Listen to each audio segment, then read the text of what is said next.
con circulación del virus o en contacto con algún caso confirmado, no te automediques y consulta inmediatamente al sistema de salud.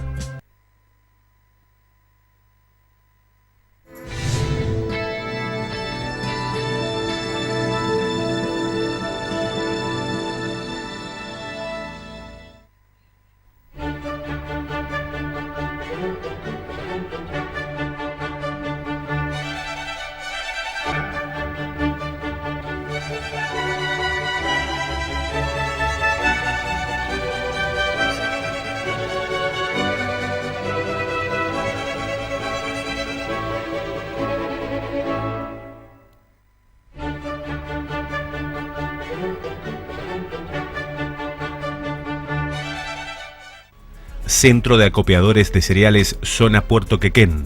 Juan Leoncio Iriberri, Cereales e Insumos. Colegio de Escribanos de la Provincia de Buenos Aires, Delegación Necochea. Usina Salud. Comunicate al 42 5715 o al 42 1887. Ingresá también a www.usinasalud.com.ar. Terminal Quequén Sociedad Anónima. Almacenando fuerza y trabajo en comunidad con el campo. Cámara Comercial e Industrial Necochea. Cooperativa Agropecuaria General Necochea Limitada de Consumo, Seguros, Cereales e Insumos. ACA, Asociación de Cooperativas Argentinas. Colegio de Abogados de Necochea, en defensa del ejercicio ético de la profesión.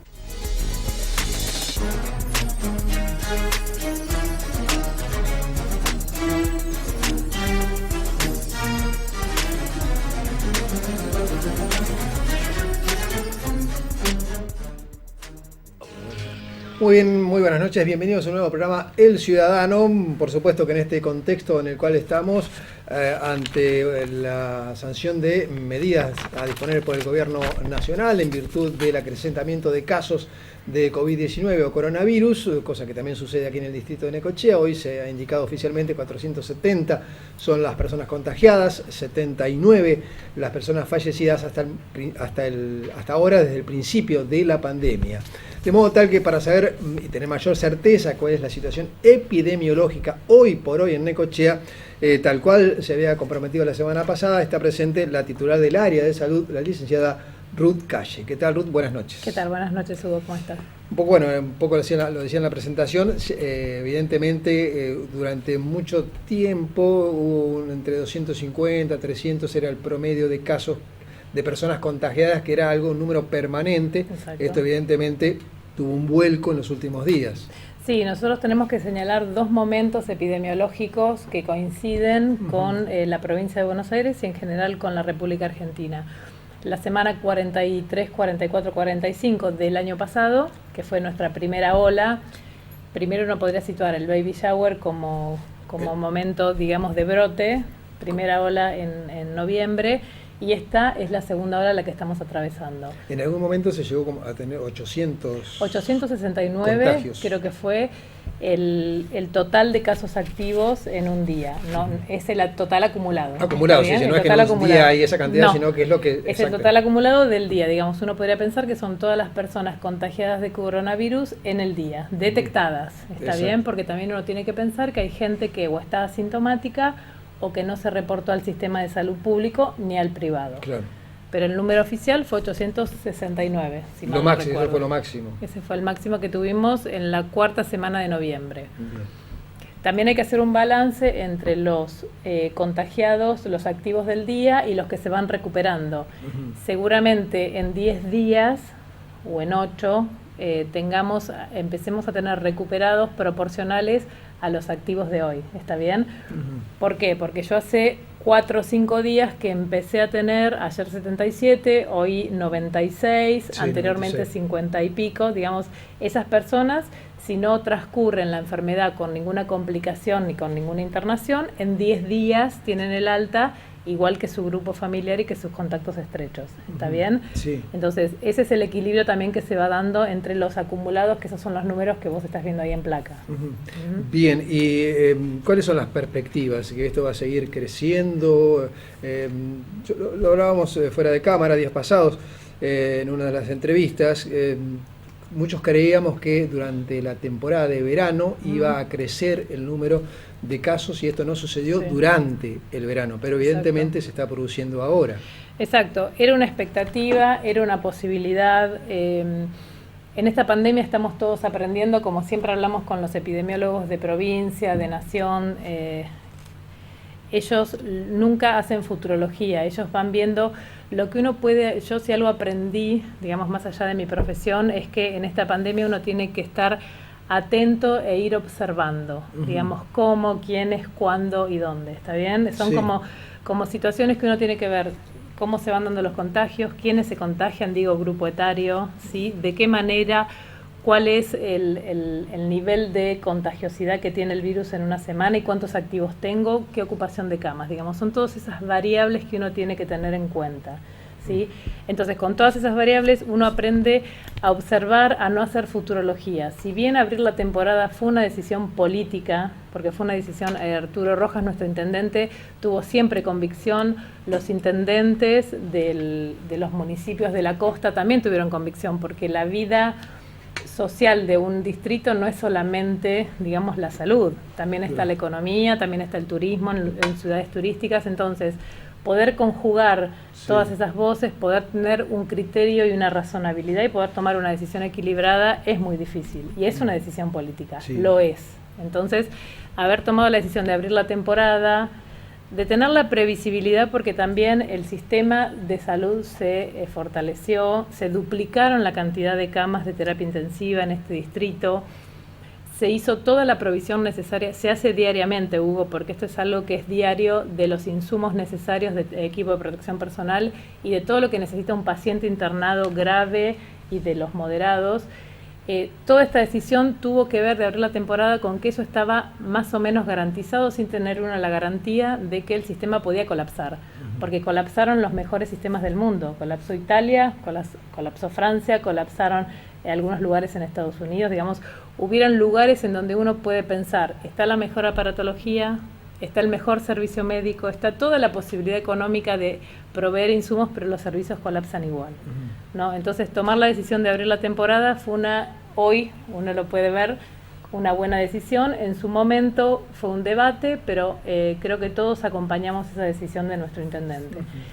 Y ahí no se produjo la segunda ola, pese por ahí a muchas voces que se alzaron en relación a como una visión tremendista. Se temía que podía generar indefectiblemente un crecimiento, cosa que no se produjo, que algunos nos sorprendimos. Yo en lo personal creía que sí, que iba a aumentar el número, que iba a ser mayor, pero bueno, sí se está viendo ahora, ¿no?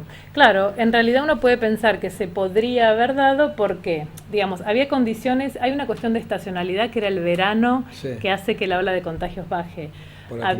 Exacto, y había otra circunstancia que son nuestras playas extensas, nuestro parque, nuestro río. Lugares abiertos. Son todos lugares abiertos, al aire libre, en donde la propagación del virus es menor. Había protocolos, vos pensás que estamos desde marzo, 11 de marzo del año pasado, la OMS declara pandemia, ¿sí?, al coronavirus. Desde ese día hasta hoy estamos trabajando protocolos, modos de cuidado, como por ejemplo un lugar gastronómico tiene que poner las mesas, relacionarse, ¿no? El sistema, digamos, que atiende al cliente, cómo cocinar, otro ejemplo que te doy, las clases. Que las clases el año pasado no pudieron darse con presencialidad. En forma presencial. Este año las podemos sostener, que es uno de los principales objetivos de nosotros como gobierno municipal, provincial y nacional. Ahí hay un acuerdo y creo que es lo que se va a sostener hasta último momento, que la presencialidad siga. Entonces, uno la pudo empezar, pero ¿por qué se sostiene? Porque hay protocolos, porque hay protocolos de distanciamiento, de burbujas, y porque si aparece un coronavirus positivo dentro de una burbuja, se aísla el grupo. Se aísla 14 días. No es que perdieron clases todo el año, ¿está bien? Entonces, siguiendo estos lineamientos, estando atentos a modificar protocolos y a seguir aprendiendo, creo que hay situaciones de escolaridad que se pueden seguir dando, laborales que se pueden seguir dando. Sí, por ahí voy al ámbito social y uno ahí podría pensar que ahí tendríamos que empezar a tener algunas restricciones. ¿Está bien? Con las reuniones familiares o reuniones sociales. Exactamente. Que además, por otra parte, es más difícil de controlar, ¿no? Sí, porque uno puede pensar, digamos, una vida en comunidad tiene varios lugares, varios ámbitos y varios factores que se juntan para poder sostenerla. La economía es una. También uno puede pensar que hay gente que vive de los eventos sociales. Por ejemplo, si yo tengo, ¿no? Sí, quedó a la vista ahora todo lo que se genera económicamente con reuniones sociales, ¿no? Exactamente. Entonces uno tiene un lugar en donde festeja fiestas, cumpleaños y bueno, y también vive de eso. Entonces me parece que hay que tener un equilibrio, hay que poder entender que estamos en pandemia. También hubieron un montón de decisiones que a mi criterio, a criterio de los epidemiólogos e infectólogos, digamos que son los que saben en esta materia, hubieron decisiones o dispositivos exagerados que tomamos. Por ejemplo, te doy un ejemplo. En el verano teníamos 240 plazas de hoteles de dispositivo extrahospitalario disponibles para aislar gente casos de que COVID, no tuviese las condiciones socioeconómicas adecuadas para afrontar, digamos, la enfermedad en su casa. Sí. ¿Cuántas usamos? Ninguna. Sí, ¿Está bien? Si me preguntás, prefiero haberlas tenido que haberlas carecido y haber necesitado Por salir, supuesto. ¿no? Pero me parece que uno también va aprendiendo y va optimizando recursos. Y en este aprendizaje y en este devenir de cambios que se van produciendo a medida que avanza la situación, ¿estamos mejor, peor que tiempo atrás? ¿Cómo estamos hoy por hoy? ¿Cómo está Necochea? Porque la gente se pregunta, bueno, ¿va a desbordar el hospital? ¿Qué va a pasar con los casos? ¿Está creciendo? ¿Está preparado Necochea para poder hacer frente a esta pandemia? ¿Cómo continúa? Exacto. Tengo dos respuestas para darte que son totalmente opuestas. Una es sí y otra es no. Te voy a decir por qué sí. Y tiendo a hablar siempre del optimista porque, digamos, creo que uno tiene que poder siempre hacer todo como para que la cuestión mejore. Sí. El sí es ¿por qué? Porque nosotros cuando asumimos el gobierno el 10 de diciembre de 2019, el sistema de salud estaba, y vos lo sabés y todo ciudadano en Necochea lo sabe, estaba totalmente colapsado, desmembrado, con falta de insumos, personal de paro que siguió mucho tiempo. Personal municipal y personal de lo que es SICOP y todo lo que es carrera médico hospitalaria de paro.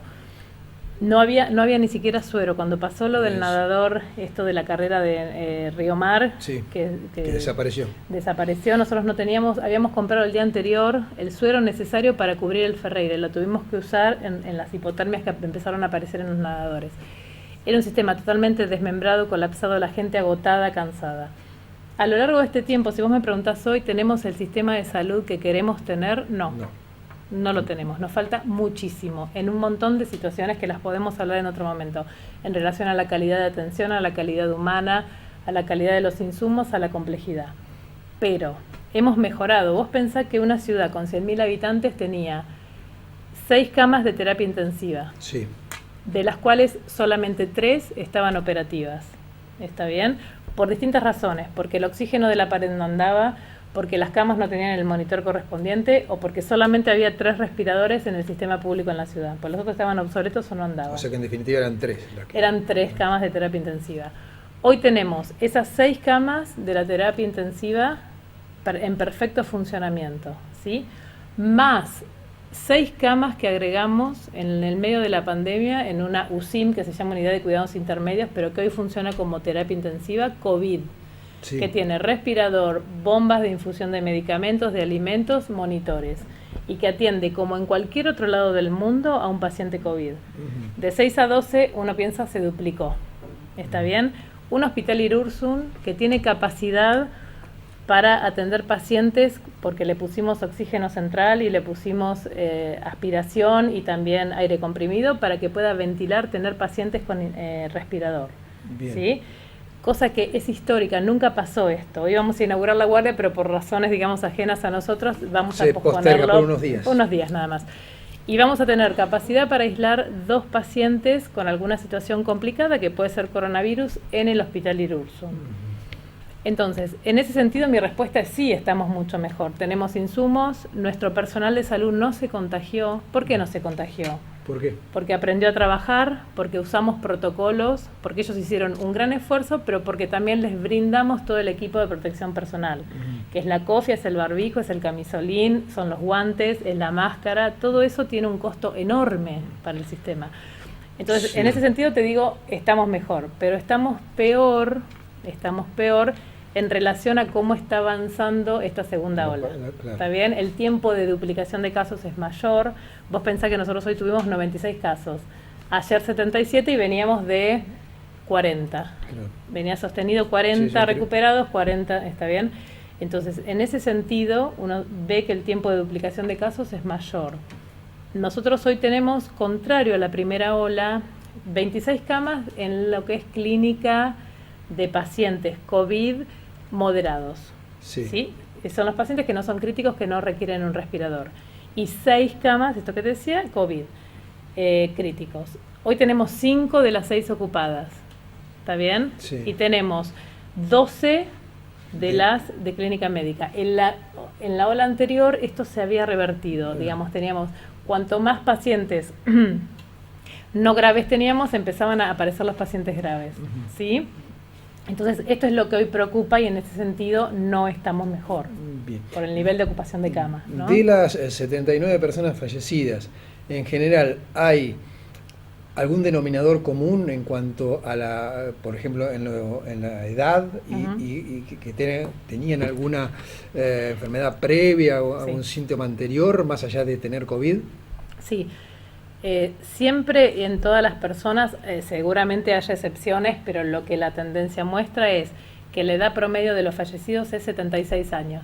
Promedio 76. Promedio 76, es promedio, más o menos. Sí, se ha habido un... Y todas tienen un factor de riesgo. El factor de riesgo puede ser la edad mayor de 60 o alguna comorbilidad, alguna enfermedad preexistente. Claro. Hoy los pacientes que están internados con respirador, todos tienen una comorbilidad, digamos que tenían alguna enfermedad preexistente, Previa. una o varias. O varias, claro.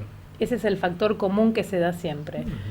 Entonces, nuestros fallecidos tienen que ver con eso, aunque nosotros, digamos, es algo bueno dentro de lo malo de la pandemia y dentro de lo que sabemos que va a haber personas fallecidas, tenemos el 1,3 de tasa de mortalidad en este distrito, cuando 2,7 es más o menos no, es lo que el informe de hoy de la región octava, y 3,6 es el de la nación. En ese sentido, no hemos tenido mayores muertes que en otros distritos, ¿está bien? Pero sí la característica coincide. Bien. Y en cuanto a lo que tiene que ver con el nivel de ocupación, hablábamos del sector, bueno, acá está el informe de cuidado crítico, es del 88,8%, que bueno, es Que nos quedaría una cama libre. Exactamente. Y el otro es un 46%, que es la atención de COVID, digamos. De los 26 camas, de los pacientes que no son críticos, que son moderados. Exacto. Y la mayoría, y esto también hay que decirlo, lo pasan en su casa. Entre el 80 y el 90% de los pacientes contagiados de coronavirus atraviesan la enfermedad o asintomáticos o con síntomas leves en su casa. Bien. Ruth, ¿se puede seguir haciendo ese seguimiento que se hacía respecto de las personas que tienen algún contagio? Porque tengo casos concretos que los han llamado y otros que no. Ujú. Sí, nosotros vamos tomando decisiones en función también de la cantidad de casos que tenemos. Siempre digo lo mismo, el sistema es finito, nosotros tenemos la cantidad de recursos que tenemos, ¿sí? Ojalá, si tenemos 30 pacientes contagiados, podemos holgadamente llamarlos a 30 todos los días. Claro. Pero el personal de salud que tenemos es el que tenemos y además tienen tareas extras. Nosotros tenemos un dispositivo que es el Coronacell, así lo llamamos, digamos, informalmente, que es el teléfono que es solo por WhatsApp, donde la gente evacúa sus consultas. Cualquier consulta, puedo ser o no paciente coronavirus, puedo ser contacto estrecho, familiar. Después tenemos un celular que es de positivos, que ese celular se atiende de 8 a 20 todos los días, hay un médico o algún profesional de la salud atendiendo. Cuando una persona va a hisoparse al container o a cualquier lugar, digamos, privado, nosotros armamos un protocolo que, si la persona tiene algún factor de riesgo, lo tiene que reportar al sistema público. Sí. Pero es algo que invertimos la demanda, no es que yo te tengo que llamar a vos porque yo te vi en la lista Hugo Moller, COVID positivo hoy. Sino que yo tengo que llamar. Vos sos quien te tenés que reportar. O alguien de mi familia, sí. O quizá no, porque vos lo atravesás con síntomas leves. Entonces Claro. el día 10 vos avisás que estás atravesando el 10º día y ahí te damos el alta automáticamente. Tenemos la aplicación Acompañar, que no todos los municipios lo tienen, casi ninguno, en donde yo puedo bajar la aplicación y ahí puedo ver cuál es mi resultado, si es positivo o negativo cuando me hice un hisopado, y puedo ir reportándome cómo me voy sintiendo, tomándome la temperatura, etcétera. Y esta semana incorporamos un teléfono nuevo y estamos enviando un formulario a toda la gente, no importa que se reporte o no, porque a veces nos damos cuenta que la gente no se reporta y se quedó esperando el llamado. ¿Está bien? Sí. Entonces, las personas reciben vía WhatsApp. Es un formulario sencillo de completar, pero que a nosotros nos da la pauta de si esa persona es de riesgo o tenemos que llamarla o tenemos que irla a buscar a la casa, que ese es otro dispositivo, llevarla al hospital, hacerle una placa, un análisis de laboratorio, le evalúa un médico del sector COVID y determina cuál es la conducta a seguir con ese paciente. Bien. Con respecto al hospital modular, que está previsto que funcione en laboratorio, todavía falta. Tengo casos concretos de personas conocidas que se han hecho el hisopado, se han hecho y están esperando resultados que prácticamente les llega 48 horas, sí. Cuando prácticamente les dan de alta, me han señalado en algún caso. A veces sí, a veces no. Claro, el tema es así. Nosotros seguimos dependiendo del INE, Instituto de Epidemiología. De Mar del Plata. Exactamente, que ellos dependen del Malbrán. Sí. Yo me voy a hacer la prueba de hisopado hoy. Sí. Me la voy a hacer en cualquier horario del día. Nosotros enviamos la muestra mañana. ¿Está bien? Mañana salen las muestras para el INE. Para Mar del Plata, sí. El INE las procesa al día siguiente. O sea que entre que yo me hago el hisopado y tengo el resultado pasan por lo menos 48 horas. 2 días, sí. ¿Está bien? Depende si hay un feriado en el medio. Bueno, Sí. el hospital modular nos va a resolver esta cuestión. ¿Qué pasó? Que esta semana no empezó a funcionar el modular con nuestro laboratorio propio, porque justamente nos dieron 3.000 turnos de vacunación de adultos mayores. En el hospital modular. Exactamente, o sea, entre el hospital modular y entre hoy lo que es el centro de acopiadores. El centro de acopiadores. ¿Y qué nos pasa? Nosotros para vacunar a nuestros adultos mayores, el lugar más cómodo para hacerlo en el Ferreira es el hospital modular. ¿Está bien? Sí. Por una cuestión de accesibilidad, porque la escuela de enfermería, que era donde estábamos vacunando, Sí, hay escaleras. tiene una escalera muy alta. Muy difícil. Entonces tomamos la decisión de posponer hasta el lunes el funcionamiento del laboratorio. el funcionamiento, hacemos el hisopado, o sea, dividimos el modular Sí. en dos, hacemos vacunación y hisopado. Hisopado.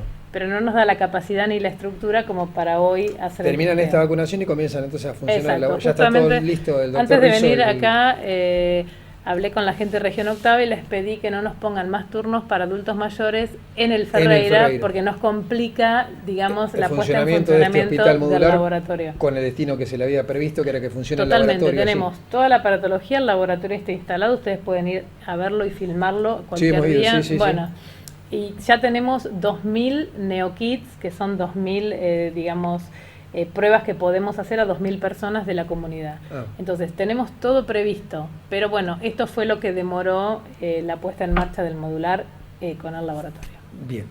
Bien, bueno, queremos precisamente saber a través de la titular del área cuál es la situación epidemiológica y cómo Necochea se prepara. Por supuesto, bueno, uno trata de ser optimista y lo que sí, bueno, obviamente lo que siempre se termina señalando es que la pandemia no terminó y que hay que seguir adoptando las medidas que yo creo que ya no hace falta reiterarlas cuáles son. Sí, ¿no? Hugo, porque vos fíjate que hay protocolos que cambiaron, hay cuestiones en relación al tratamiento de los pacientes que cambiaron. Pero lo que nunca cambió fueron las medidas que tengo que tener para no contagiarme, que es uso de barbijo, higiene de manos y distancia. Si yo estoy Esas con tres alguien, son básicas. son básicas. Yo uso mi barbijo, me protejo, me higienizo las manos por si toqué alguna superficie que tenía el virus, y estoy a distancia, y eso a mí me protege de contagiarme. Más la vacuna, que ahora es lo que estamos agregando. Que protege, pero que tampoco hace lo que permite que pero alguien igual se puede contagiar, como el caso del presidente, ¿no? Claro, pero ¿qué le pasó a él? Lo atravesó leve a la enfermedad. Claro. Él es una persona mayor de 60 que tenía factor de riesgo, pero que atravesó leve. Ahora hay un montón de estudios genómicos que, digamos, cualquier persona que estuvo vacunada y si contrajo la enfermedad hay que hacer un estudio más, digamos, pero eso es una cuestión más del orden de lo científico. Pero más allá de eso, la vacuna lo que nos permite es esta inmunidad de rebaño y también que si yo atravieso la enfermedad, pudiéndola atravesar más grave, no saturo el sistema de salud y tengo menos riesgo de vida, ¿sí? como persona. Sí, es que siempre hay que vacunarse. Hay que vacunarse y hay que seguir con los cuidados. A veces es difícil pensar en campañas que tengan impacto poblacional, ¿no? Que los antropólogos y los sociólogos o los psicólogos, digamos, pensamos estas cuestiones. ¿Cómo hago para que la gente siga usando Sí, porque barbijo? hay también un periodo de cansancio también, ¿no? La gente está cansada, está agotada, está económicamente mal, está peor que hace un año. Sí. Y también es cierto que está descreída de algunas situaciones. Entonces creo que tenemos que poder, aunque todos lo sabemos, pero el saberlo a veces no hace que yo lo pueda utilizar o que sea efectivo. Entonces tenemos que seguir diciéndolo, tenemos que insistir. Y si de todos los que vivimos en el distrito o en el país, el 50% lo podemos usar y adoptar como medida, creo que eso va a impedir, yo con que impida algunos contagios estoy colaborando, ¿sí? Claro. Porque estas son conductas comunitarias, conductas sociales, conductas de responsabilidad individual, pero también social. Entonces tenemos que seguir apelando a eso y no cansarnos, y mucho menos ustedes que son de los medios de comunicación, periodistas, digamos, seguir diciendo. No, por supuesto que nosotros insistimos siempre en tomar las medidas de prevención. A veces nos asustamos o alarmamos o nos preocupamos cuando vemos algunas situaciones de gente que está en escasa distancia, en alguna cervecería o en algún lugar donde evidentemente incluso la luz pública, donde los cuidados no son, pareciera que no son los que deberían ser, ¿no? Sí, yo creo que hay que seguir insistiendo, que hay que seguir usando protocolos, que hay que seguir pensando que nuestros chicos tienen que ir al colegio, tenemos que seguir con la presencialidad en la educación, que la economía tiene que seguir. Y que sí, si hay un ámbito que tenemos que restringir lo más que podamos, son las reuniones sociales. Todos tenemos burbujas, ¿no? Burbuja laboral, burbuja familiar. Reducir el número de, si se van a reunir con amigos, que disminuyan el número por lo menos. Exactamente. O no mezclarme tanto entre burbujas. Yo me reúno siempre con mis mismos amigos, me reúno. Mi familia es mi familia. Y mi ámbito laboral serían como 3 burbujas que más o menos tenemos. Hay que mantener. Mantengamos esas, no vayamos a conglomeraciones, a reuniones masivas. Si yo puedo evitar esos contagios, que son los que están comprobados, que producen esos eventos sociales, son los que han producido mayores contagios, eso va a reducir la contagiosidad, ¿está bien? Y la cantidad de casos. Ese puede ser mi aporte individual como ciudadano. Después está, obviamente, la responsabilidad del Estado y los funcionarios que tenemos una responsabilidad mayor. Claro. Ruth, muchas gracias. Gracias a vos. Estuvimos con Ruth Calle, titular del área de salud de la Municipalidad de Necochea. Vamos a hacer una breve pausa, vamos a recibir a Roberto Gómez, que es un dirigente político y en este caso representando a Necochea Saludable.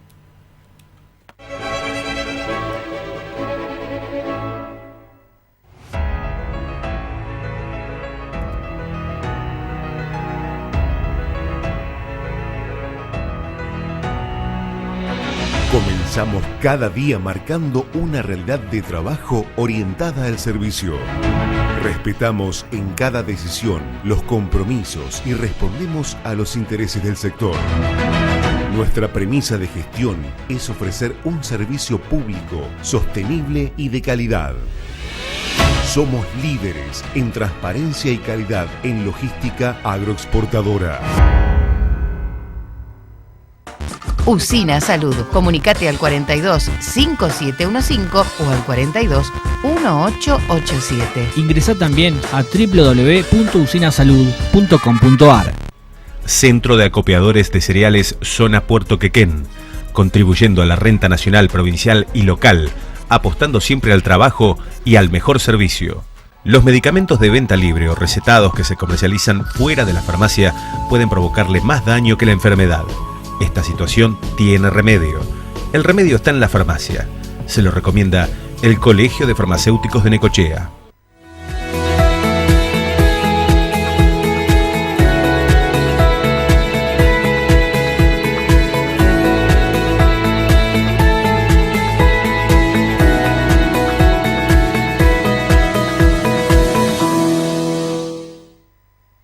SUTERIH, Sindicato de Trabajadores de Edificios de Renta y Horizontal. Secretario General Rafael Diácono. Diagonal San Martín, 1471, teléfono 43 66 31. Cooperativa Agropecuaria General Necochea Limitada, de consumo, seguros, cereales e insumos. Desde siempre, al servicio del productor agropecuario.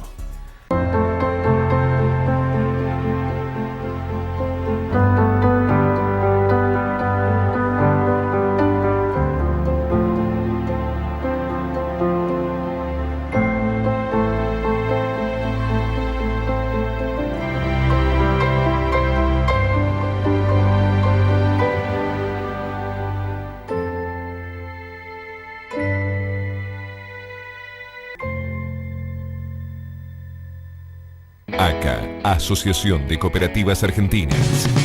Semillas, fertilizantes, agroquímicos, nutrición animal, acopio de cereales.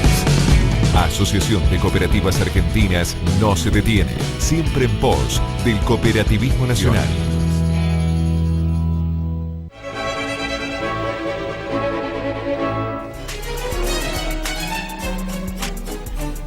Muy bien, estamos con Roberto Gómez, dirigente político local de Peronismo que Viene, pero también motorizando una organización que se llama Necochea Saludable, que viene llevando a cabo una tarea que es en principio de limpieza de espacios públicos, apuntando fundamentalmente a crear conciencia, ¿no?, del cuidado del medio ambiente.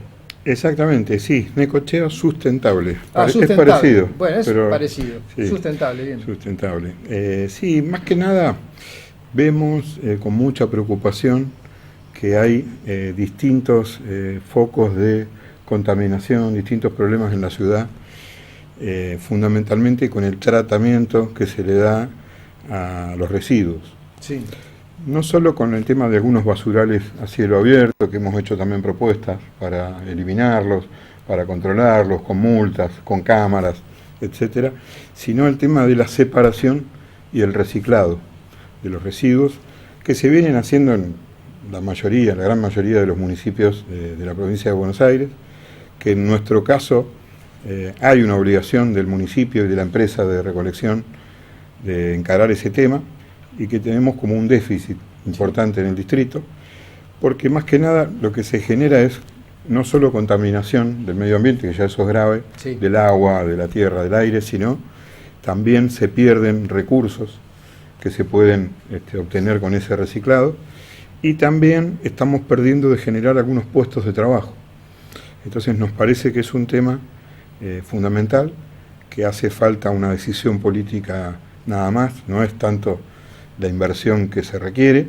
La decisión política que puede adoptarse en el municipio. Exactamente, la decisión política del municipio. Sabemos que hay una serie de conflictos o de diferencias con respecto a la empresa, al servicio que se brinda, sí, hay una negociación alguna deuda, claro, entre el Ejecutivo y la empresa.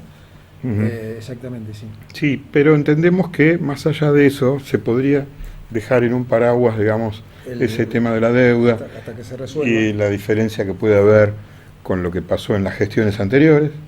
Mientras tanto, ir avanzando con el tema del reciclado, de la separación y del reciclado, que se puede hacer ya desde el origen, digamos. Hay distritos como Mar del Plata que ya tienen los días martes y jueves, sacan una bolsa de un color con determinados residuos, jueves y sábado otra bolsa de otro color con otros residuos ya. Empieza la separación desde la misma casa. Claro, eso es muy interesante. Requiere también un cambio de costumbres y hasta un cambio cultural de saber, bueno, no es que toda la basura es igual y todos los residuos son iguales y hay exactamente, que separarlos. Exacto, desde la casa. Claro, es un cambio cultural que necesitamos, sí, y es también saber un poco, entender un poco, digamos, de qué estamos hablando, ¿no? Más o menos se calcula que cada uno de nosotros producimos por día 1 kilo de basura. Sí. Entonces, bueno, multiplicado por la cantidad de habitantes y la cantidad de días en el año, son toneladas de basura, sí. Y realmente el tratamiento que le estamos dando no es el adecuado. Esto significa que estamos perdiendo, como decía recién, la posibilidad de hacer ese reciclado. Más o menos el 80% de la basura se puede reciclar. 80%. Exacto.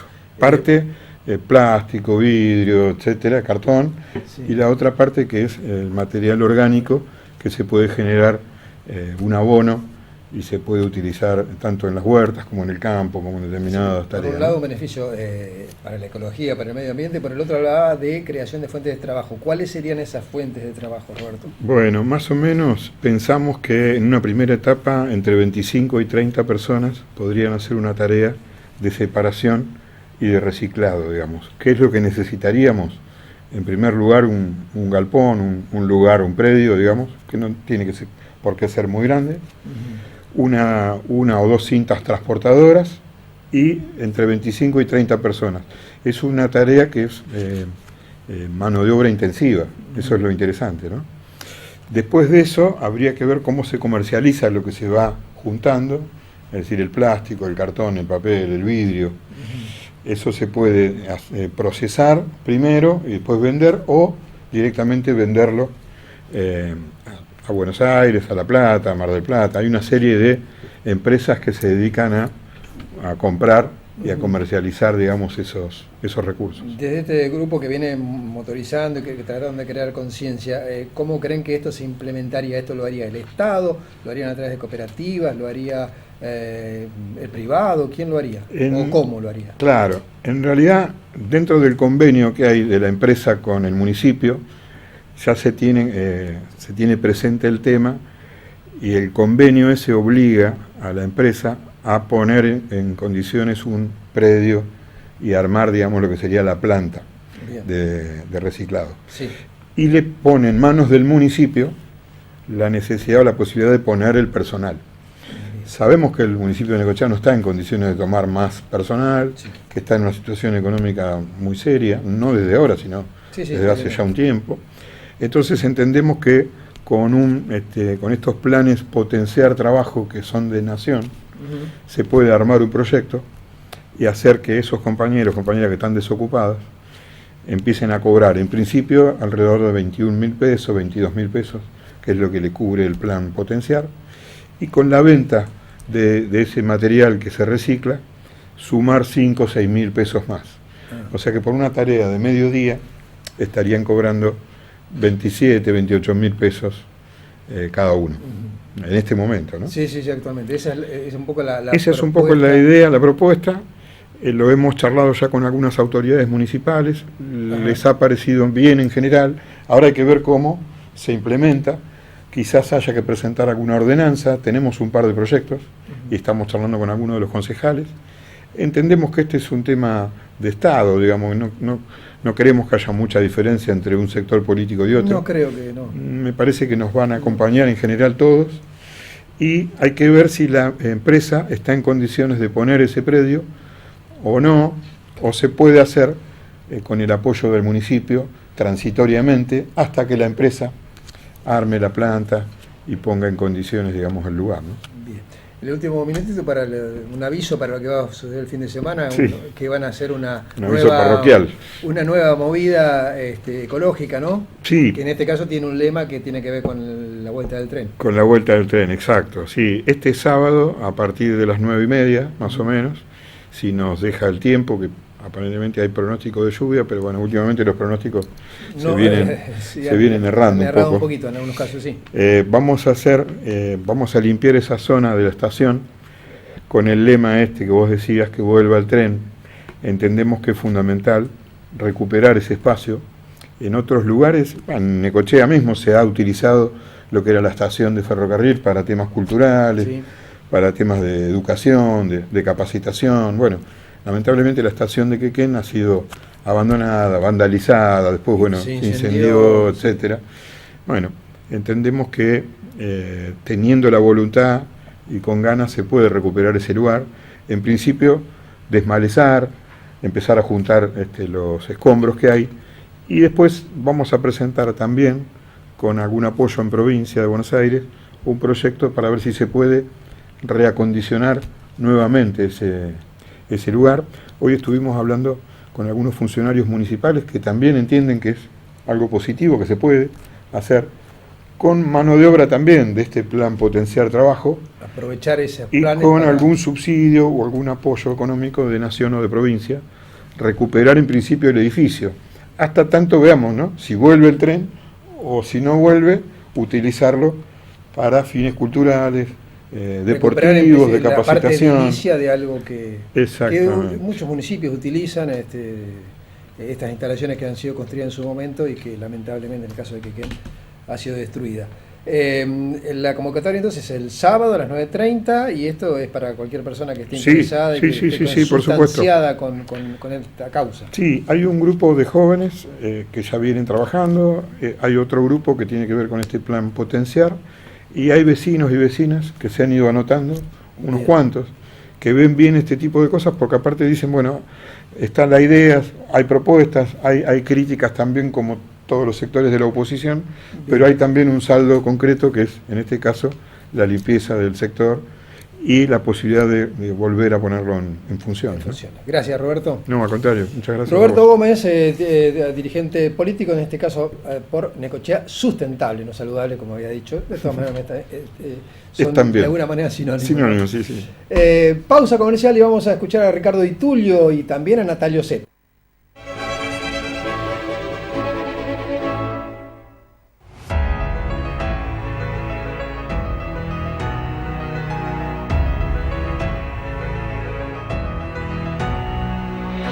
Comenzamos cada día marcando una realidad de trabajo orientada al servicio.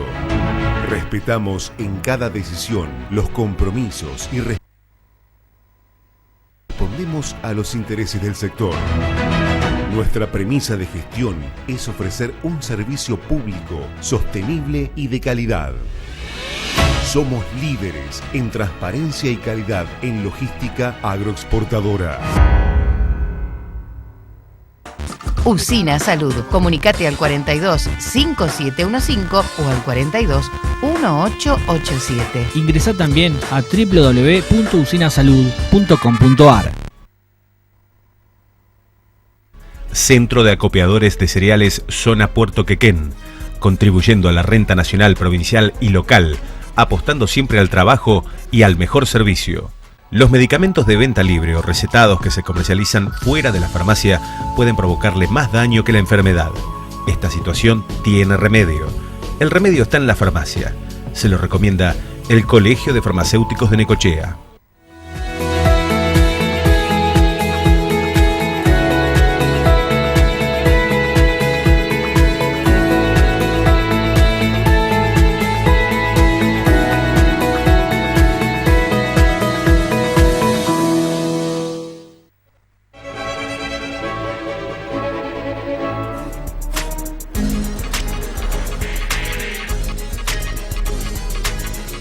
Muy bien, como lo habíamos anticipado, Ricardo Di Tullio formó parte de aquellos seminarios de arte que brindaba en su momento Natalio Zeta, quien ha estado aquí este último fin de semana en Necochea. Ricardo, bueno, ¿cómo, en principio, qué significó, cuál fue la importancia, cuál fue el protagonismo que tuvo Natalio Zeta, a quien vamos a escuchar ahora? Pero primero quiero que vos definas quién fue para Necochea.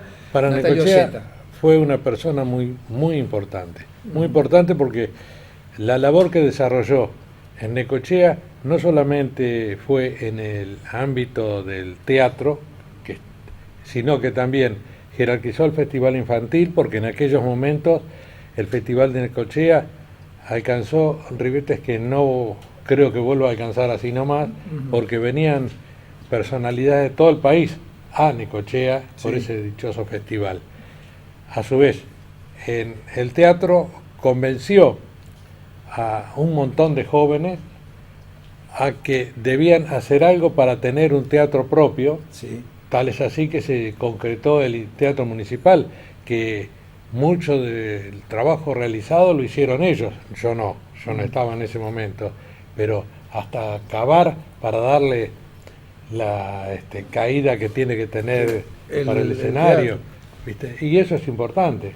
¿Y vos, Ricardo, participaste luego de los seminarios que hubo? Sí, porque necesitaron en algún momento gente de afuera y me acerqué con un amigo y me entusiasmó la forma de trabajar que tenía y me quedé y realmente para mí fue algo muy lindo, inolvidable. Uno, por la forma de ser de Natalio Zeta. Natalio Zeta no solamente te daba trabajo, él trabajaba a la par tuya e impulsaba lo que quería hacer, cosa que vos tomaras ese esfuerzo para salir adelante y para poder concretar las obras, ¿no? Claro. Bueno, en aquel momento era un hombre de la década de 70, tenía unos 43 años, hoy tiene 94, y estuvo aquí en Necochea pocas horas atrás, incluso y tuvo la valentía de llegarse hasta Necochea para venir a visitar amigos y gente que estuvo relacionada con él en el Teatro Municipal. Lamentablemente no todos estaban en condiciones para poder concretar eso. Algunos pasaron brevemente, como el caso de Lito Nieto exacto. Suárez, que no quiso exponerse al contagio. Tomás no pudo porque lamentablemente falleció en esos días. Exacto. ¿Viste? Fue Pero te invito, Ricardo, a escuchar. ¿Cómo no? Le hicimos una nota junto al director de Cultura, Juan Gamba. Perfecto. Escuchamos Sí, a Natalio Zeta. ¿Cómo no? ¿Cómo no? Zeta, mucha gente lo recuerda acá en Necochea y lo vincula con el nacimiento del teatro municipal. Exactamente, sí. Fue una actividad muy hermosa. A mí me marcó de manera muy especial el desarrollo de la creación del teatro y todo, porque se construyó con las técnicas de último momento, ¿no? La acústica del teatro, el desnivel del piso del escenario y tanto el desnivel de la platea.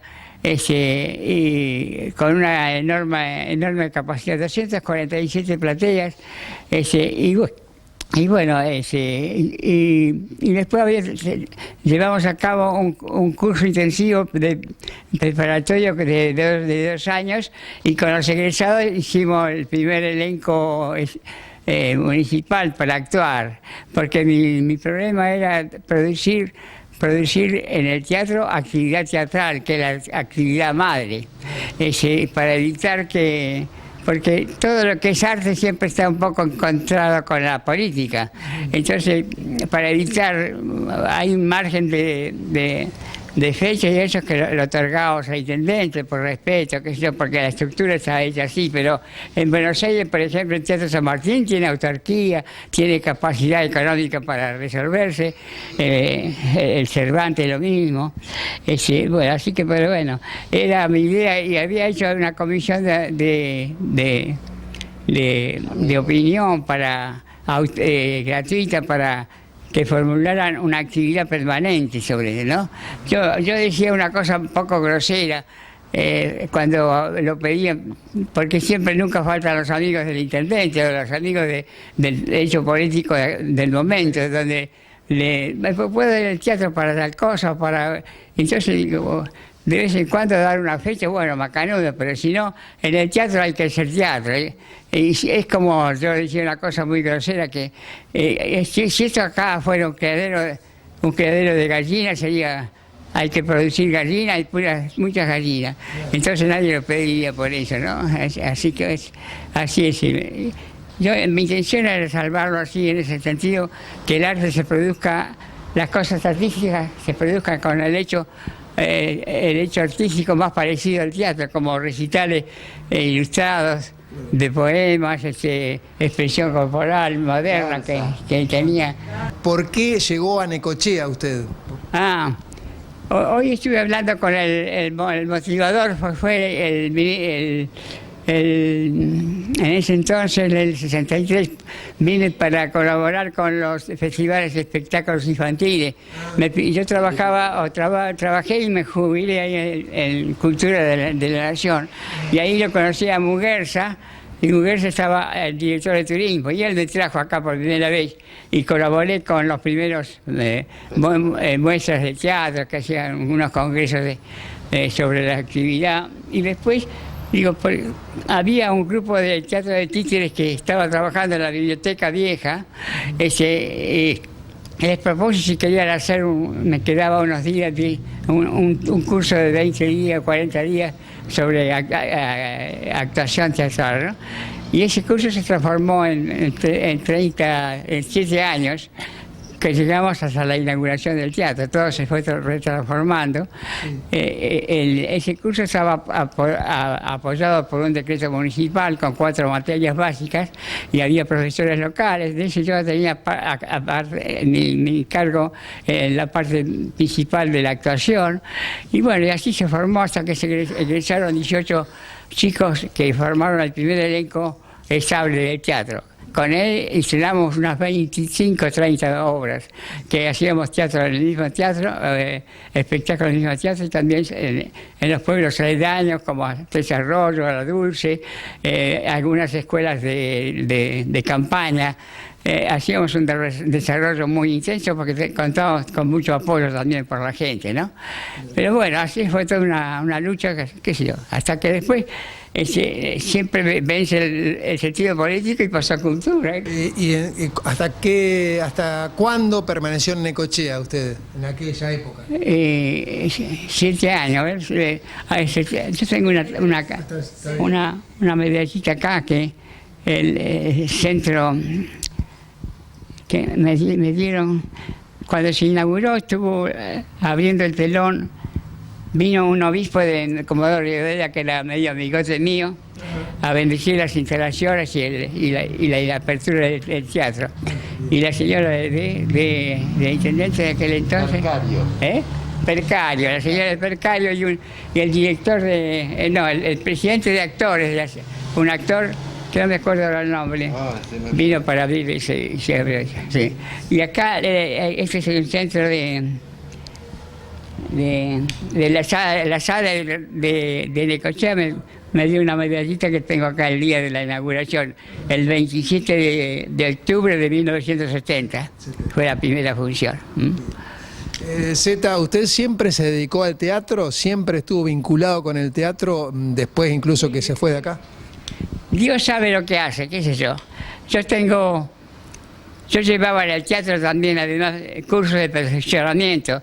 Uno de los principales perfeccionamientos que llevé fue a Doña Milagros de la Vega, que hay una chapa ahí en el teatro que dice, entra en el teatro como en un templo, donde suele realizarse una de las mejores ritos. Dios suele estar en él. Todo eso me pegó fuerte a mí. Y a mí, a raíz de eso, me fui pensando mucho el clima y la atmósfera que se creaba con el hecho teatral. Cuando se iban los actores me gustaba quedarme solo en el teatro y había un clima muy especial y me atraía. Y sobre todo con el proverbio ese de Milagros de la Vega, y bueno, eso. Y después cuando yo pasé, mi madre pidió que nosotros somos 3 hermanos varones. Uno de ellos, cuando yo vine de Italia a los 4 años, y se animó y le dijo a un exintendente, yo quisiera que uno de mis hijos estudiara. Y fui a parar a La Plata en un colegio que era sostenido por el San Vicente de Paul, con los hermanos maristas, que son los mismos de San Fañá, que son unos especialistas en la docencia y en la enseñanza. Y estuve 4 o 5 años terminando la primaria y parte de la secundaria. Bueno, esa escuela, que estaba en el centro de La Plata, frente al hipódromo, tenía un teatro para el barrio, para los chicos y todo. Así que producíamos espectáculos y yo me empecé a ligar ahí hasta el punto que con 4 o 5 chicos estudiábamos, lo limpiábamos y lo cuidábamos como cosa nuestra y posesiva. Sí. Hasta el punto que una vez tuve la primera, yo tenía una conducta premiada había un calendario con los nombres yo estaba el primer siempre, casi era muy bonito. Y entonces un día había un hermano de los maristas que estaba atrás mío, y uno de los pibes que estaba conmigo limpiando el teatro, y dice, dale, hay que limpiar, que te están escuchando. Más sí, se llamaba Eufrasio el nombre, ¿no? Decirle al hermano Eufrasio que venga a limpiar él. Y él escuchó, dice, Beceta, venga para acá. Y eran los castigos que daban. Dice, mire, venga, vaya a la dirección, pide un cuaderno de hojas de rasadas y me lo trae con un lápiz. Lo traigo acá. Bueno, ahora va a escribir 800 veces, el hermano Eufrasio tiene que limpiar el teatro. Esos eran los castigos que... Bueno, como una cosa... Así dos castigos tuve en 4 años, pero tenía buena conducta, sí. ¿Y qué tiene que tener un actor para ¿Un actor? ¿Qué tiene que tener? Primero, a decir si tiene condiciones naturales. Uno, cuando elige gente, hay ciertas cosas que ya empiezan a mostrarse, ¿no? Entonces somos candidatos muy firmes para atraerlos y enseñarles, ¿no? Ahora, ¿qué tienen que tener? Es desdoblarse y hacer la vida del otro, sin que eso le produzca daño. Tan es así que cuando termina el espectáculo se tiene que dejar claro, el hecho teatral es así, ¿no? Y bueno, las conductas son la educación de un buen hablar, de buen lenguaje, un buen movimiento, que no sea un movimiento sobreactuado, porque eso se nota. Y entonces tiene que tener siempre un principio muy fuerte. Hay que imprimirle al alumno que está en un escenario 90 centímetros más alto que el resto, y eso puede ser un problema que obliga al a la idolatría un poco. Entonces hay que tener un clima. Siempre yo aconsejaba que hay que ser humilde para tener éxito personal. Primero que sea alegre el corazón y después todo lo demás viene solo. Y si viene plata mejor, y si no, paciencia. Tratar de ser feliz, eso es lo que es. Entonces, y pensar en el público. El público es una cosa muy especial porque, fíjate vos que si viene al teatro porque le gusta. Trae a la novia, se baña, se cambia, compra las entradas, viene a ver un hecho que no es real, pero viene a entregarse a un hecho que no es real. Y hay que hacerlo de tal manera que si uno lo hace sobreactuado, el público se da cuenta. Entonces, ¿cómo se termina eso? Que puede aplaudir mucho y aplauden el parado. Eso quiere decir que anduvo todo muy bien. Es el mejor regalo que puede tener. Y además, si se termina así, anduvo más o menos. Entonces, eso hay que tenerlo muy en cuenta. ¿Hasta cuándo usted siguió brindando talleres de teatro? La cultura volvía a mi cargo. Yo era el segundo jefe de teatro, a Cultura de la Nación. Y entonces me enteraba cada vez que pedían algún técnico para ir a hacer un curso intensivo en alguna provincia, y anduve por muchas provincias haciendo intensos, desde Río Gallegos hasta el norte, ¿no? Muchas, ¿sí? Con mucha satisfacción, muchos casos, otros casos, según el gobierno que estaba, si había militares, duraba lo que duraban los militares, y que venía detrás mío era un volver a empezar, siempre pasó eso. Pero bueno, así es. Bueno, muchísimas gracias. No, querido, gracias a vos por ser tan atento. ¿Cómo es tu nombre? Hugo. Hugo, gracias, Hugo. Muchas gracias. Sos muy amable. Bueno, podemos decir que es una leyenda viviente del teatro local, sí. ¿no? Natalio Zeta. A su vez, su vida, te das cuenta que te daba para imitarlo, por la entrega que tenía con el teatro, pero a su vez que la familia lo seguía, lo quería, lo amaba, porque fíjate que la hija está entregada también para colaborar de cualquier manera con él. Y eso, a quienes estábamos ahí, nos entusiasmaba. Claro, porque creó una mística. Creó una conciencia teatral, porque yo no la tenía. De hecho, yo entré por ellos, no por el teatro. Claro. A mí el teatro no me había entusiasmado nunca. Pero sin embargo, viste, esa fuerza que él ponía y ese entusiasmo te arrastraba. Bien. Decía Ricardo que, bueno, él no recordaba por allí Natalio Zeta, el presidente de la Asociación de Actores era Jorge Salcedo. Sí, que estuvo presente. Está en Facebook, en mi cuadro está la foto, porque mi señora está ahí entregando, no sé si la llave o qué era. Claro. Así que, bueno, y por último, que para vos, Ricardo, ¿qué significó el poder reencontrarte con alguien que fue el profesor o alguien que te enseñó lo que tiene que ver con el teatro hace ya muchos años? Fue un regalo del cielo. Un regalo del cielo. Un regalo del cielo, porque pensar que a la edad de él se va a sacrificar y va a darnos la posibilidad de encontrarnos nuevamente, aunque sea unos minutos o una hora, ¿viste? Es algo que no se da. Porque nosotros estamos viviendo muy apegados a la plata y a el intercambio. Y este es un intercambio puro, de corazón a corazón. Por eso viste, vuelvo a repetir. Fue un regalo, Un regalo. del cielo. Sí. Te emocionaste, Ricardo. ¿eh? Y viste, cuando llega uno a más edad, empieza a sentir los efectos de todas estas cosas que son amor, Ujú. que es la fuente de la Y vida. un poco lo decía, ¿no? El hecho de que cuando le decía a los actores que fueran felices. Sí, sí, sí, sí, es cierto, Con es la- cierto, con la es cierto. Sí. Bueno, un placer que hayas podido vos describir, vos que tuviste trato con Natalio Zeta, alguien que lo haya sí. tratado, que lo pintara sí. un poco cómo fue este hombre, que en el caso particular mío lo conocía mucho por lo que uno ha leído. Siempre todos destacan a Natalio Zeta y cuando se refieren al teatro local, siempre la referencia era él. Y fíjate Y sigue otra siendo, cosa, obviamente, para ¿no? demostrarte que cómo se multiplicaba. Con él formamos de cine, Ujú. departamento cinematográfico Necochea, Ajá. y se proyectábamos películas alquilando el cine Atlantic Ajá. para dar películas buenas. Sí, sí. Él estuvo en la formación de un salón en lo que fue la cooperativa de crédito, Sí. a donde está el cine Gran Sud, Sí. al lado, ahí estaba la caja cooperativa de crédito, y en el subsuelo se armó un lugar donde se brindaba teatro, poesía, se le permitía a los actores,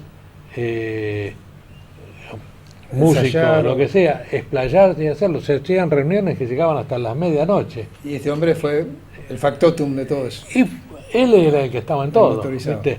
Colocó la piedra fundamental del teatro de Del Necochea, claro. del casino de Del casino, Necochea. sí, sí. Sí. Muy bien, muchísimas gracias, Ricardo. No, un por placer. favor, es un gusto poder hablar de alguien que valga la pena, Exactamente. ¿no? Muy Gracias bien. por invitarme. No, por favor. Así estuvimos con Ricardo Di Tulio y escuchando también durante el transcurso de la entrevista a Natalio Zeta, esta leyenda viviente del teatro de Necochea. Así viene su nombre, de Buenos Aires, que reside precisamente actualmente en la ciudad autónoma de Buenos Aires. Nos reencontramos el próximo miércoles, como siempre, a partir de la hora 21. Muchas gracias por estar allí. Hasta entonces.